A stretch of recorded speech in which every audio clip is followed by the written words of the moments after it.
National Weather Service in Indianapolis has issued a severe thunderstorm warning for southwestern Boone County, northern Hendricks County, southeastern Montgomery County, northeastern Putnam County until 9:30 p.m. Eastern Daylight Time. At 8:42 p.m. Eastern Daylight Time, a severe thunderstorm was located 8 miles southeast of Crawfordsville and moving southeast at 25 miles per hour. Expected hazards include 60 miles per hour wind gusts and half-dollar size hail. This is a radar-indicated threat.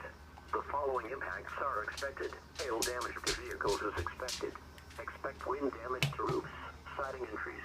Locations impacted include New Ross, Rosedale, Carpentersville, Bridge, Advance, Jamestown, Groveland, North Salem, Liston, and Pittsboro.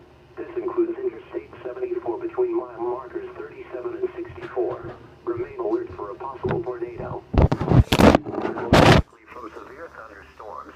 If you spot a tornado, go at once into the basement or small central room in a sturdy structure.